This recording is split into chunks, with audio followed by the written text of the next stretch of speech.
Γεια και πάλι. Εδώ θα πούμε πώς να ερευνήσεις τα άρθρα σου.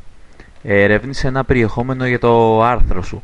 Ψάξε στο Google ή από διάφορα σχετικά blog, ψάξε offline, σε περιοδικά, σε εφημερίδες. Μπορείς να ψάξεις οπουδήποτε, να βρεις οτιδήποτε υπάρχει σχετικό. Μην θεωρείς πως κάθε πληροφορία που θα βρεις θα είναι έγκυρη. Διασταύρωσε τις πληροφορίες οπωσδήποτε ή τουλάχιστον να αναφέρεις στην πηγή. Δεν ξέρεις πότε τι γράφει ο καθένας. Γι' αυτό ψάξε πολύ καλά αυτά που γράφεις τουλάχιστον να είναι έγκυρα. Πάντα ψάξε για επίκαιρες καυτές πληροφορίες. Δηλαδή την επικαιρότητα, ό,τι συμβαίνει τώρα, καινούριες ειδήσεις κλπ. Επίκαιρες πληροφορίες που ταιριάζουν σε καυτά γεγονότα είναι ό,τι καλύτερο μπορείς να χρησιμοποιήσεις. Ένα από τα πιο σημαντικά πράγματα που έχει σημασία σε ένα άρθρο είναι ο τίτλος του. Ο τίτλος είναι ίσως το μόνο πράγμα που πρόκειται να δει ποτέ ο αναγνώστης σου. Γι' αυτό θα μιλήσουμε γι' αυτό σε λίγο. Αλλά ας πούμε λιγάκι για την έρευνα. Η έρευνα είναι ίσως το πιο σημαντικό κομμάτι γιατί σου επιτρέπει να συγκεντρώνεις στοιχεία, γι' αυτό μην το αγνοείς. Αμέσως μετά θα περάσουμε στον τίτλο του άρθρου.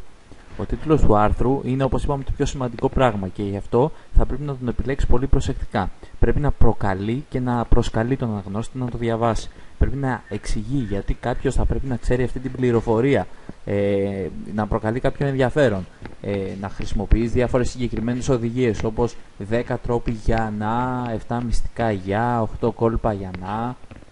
Συνήθως οι πιο πετυχημένοι αριθμοί, αυτό δηλαδή τουλάχιστον έχει δείξει η έρευνα, είναι το 3 και το 7. Αυτούς τους αριθμούς μπορεί να τους χρησιμοποιείς με τις παραπάνω λέξεις, τρόποι, μυστικά κόλπα, ώστε να προκαλέσεις το ενδιαφέρον και την περιέργεια. Μην αγνοείς όλα αυτά που σου λέω, μην τα θεωρείς παράξενα, γιατί όλα αυτά έχουν βγει μέσα από την έρευνα και δείχνουν ότι αυτά προσελκύουν τους περισσότερους επισκέπτες.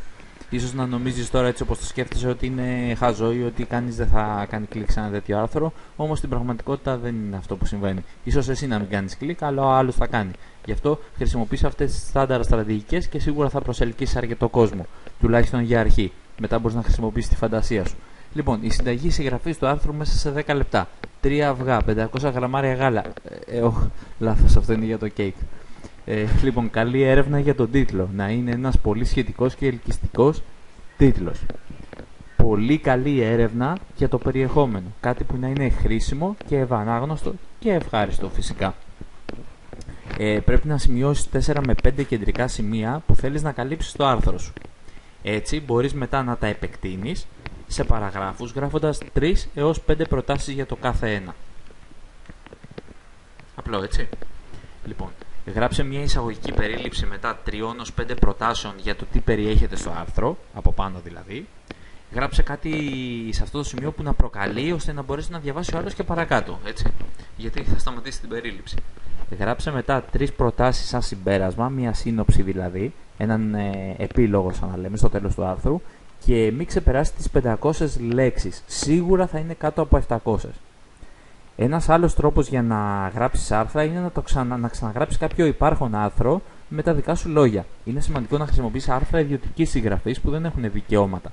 Άλλαξε τουλάχιστον το 50% του άρθρου, γράψε στο δικό σου στυλ, βεβαιώσου πως είναι αναγνώσιμο και κατανοητό γιατί μόλις θα αλλάξεις κάποιες προτάσεις ίσως να μην έχει νόημα και ξαναγράψε κάθε παράγραφο ή πρόταση με δικά σου λόγια. Εντελώς δικά σου λόγια. Αυτό είναι πάρα πολύ σημαντικό. Γιατί κάθε μία παράγραφος πρέπει να είναι μοναδική, να μην μοιάζει με δικές σου ή άλλες ξένες. Έτσι ώστε θα είναι φιλική με τις μηχανές αναζήτησης και θα βγαίνει το άρθρο στην κορυφή. Γιατί άμα είναι ίδια με κάποιες άλλες, τότε σίγουρα το Google ας πούμε, θα την μπερδέψει, θα νομίζει ότι επαναλαμβάνεται πάρα πολλές φορές και θα την αγνοήσει και θα την πάει κάτω-κάτω στα αποτελέσματα. Αυτά. Η αρχή είναι το ιμίση του παντός. Πρέπει να ξεκινήσεις να συγκεντρώνεις στοιχεία και να γράφεις κομμάτια που θα προσελκύσουν και θα πουλάνε και